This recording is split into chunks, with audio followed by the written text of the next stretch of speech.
Hello, നമ്മുടെ first ട്രാൻസിഷനിലേക്ക് എല്ലാവർക്കും സ്വാഗതം. ബുക്കൊക്കെ ഉണ്ട്. ഈ ഫസ്റ്റ് ട്രാൻസിഷൻ്റെ പേരാണ് close up to full look transition. ഈ ട്രാൻസിഷന് വേണ്ടി നമ്മൾ എടുക്കുന്നത് കല്യാണി സോങ് ആണ്. അതിൻ്റെ ഫസ്റ്റ് എന്ന് പറയുന്നത്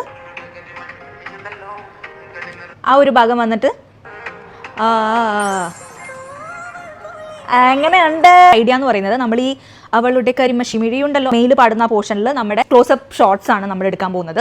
കാറ്റിൻ തൂവൽ ആ ഒരു പോർഷൻ വരുമ്പോൾ നമ്മുടെ ഫുൾ ഔട്ട്ഫിറ്റ് അല്ലെങ്കിൽ ഫുൾ ലുക്ക് നമ്മൾ റിവീൽ ചെയ്യുന്ന പോലത്തെ ഒരു ഷോട്ട്സ് ആണ് നമ്മൾ പ്ലാൻ ചെയ്യുന്നത്. ഓക്കെ, പിന്നെ ഈ ഒരു ട്രാൻസിഷൻ എന്ന് പറയുന്നത് നമ്മുടെ ഫുൾ മേക്കപ്പ് ഒക്കെ ചെയ്തിട്ടാണ് ഈ ഒരു ട്രാൻസിഷൻ വരുന്നത്. ഈ ഒരു വീഡിയോയിൽ ഞാൻ എങ്ങനെ ട്രാൻസിഷൻ എടുക്കണമെന്നും പിന്നെ അതുപോലെ തന്നെ അതിൻ്റെ എഡിറ്റിങ്ങും ഞാൻ നിങ്ങൾക്ക് പറഞ്ഞു തരുന്നുണ്ട്. ഇതിൻ്റെ ഒരു ഫുൾ ഫൈനൽ ലുക്ക് എങ്ങനെയായിരിക്കും എന്ന് അറിയാനായിട്ട് ഞാൻ വേറൊരു വീഡിയോ ആയിട്ട് ട്രാൻസിഷൻ പോസ്റ്റ് ചെയ്യുന്നതായിരിക്കും. ഓക്കെ, അപ്പോൾ നമുക്കിനി ഫുൾ മേക്കപ്പ് ഒക്കെ ചെയ്തിട്ട് വരാം. ഇതാണ് നമ്മുടെ സെറ്റപ്പ്. ഇങ്ങനെ ഒരു ഇവിടെ ഒരു എസ്തെറ്റിക് എഫക്റ്റിന് വേണ്ടിയിട്ട് ഫസ്റ്റ് നമുക്ക് കുറച്ച് ക്ലോസ് അപ്പ് ഷോട്ട്സ് എടുക്കാം. നമുക്ക് കുറച്ച് സൂം ചെയ്ത് എടുക്കാൻ ഒട്ടും തൊട്ടില്ല. പിന്നെ നമുക്കിങ്ങനെ അത് നമുക്ക് എഡിറ്റ് ചെയ്യുമ്പോൾ നമുക്ക് ഈ കണ്ണ് മാത്രമായിട്ട് നമുക്ക് എന്തെങ്കിലും ചെയ്യാം. ഓക്കെ, ഇനി നമുക്ക് ഫുൾ ലുക്ക് എന്നെക്കാളും നന്നായിട്ട് ചിലപ്പോൾ നിങ്ങൾ ചെയ്യുമായിരിക്കും. നമ്മുടെ ഷോർട്സ് ഒക്കെ എടുത്തു കഴിഞ്ഞു.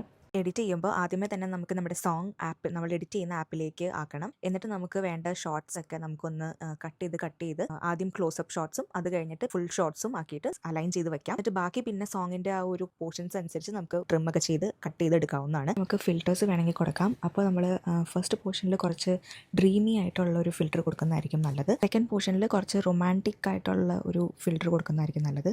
And yeah, the editing is done. That's the tutorial. So now what are you waiting for? Happy creating.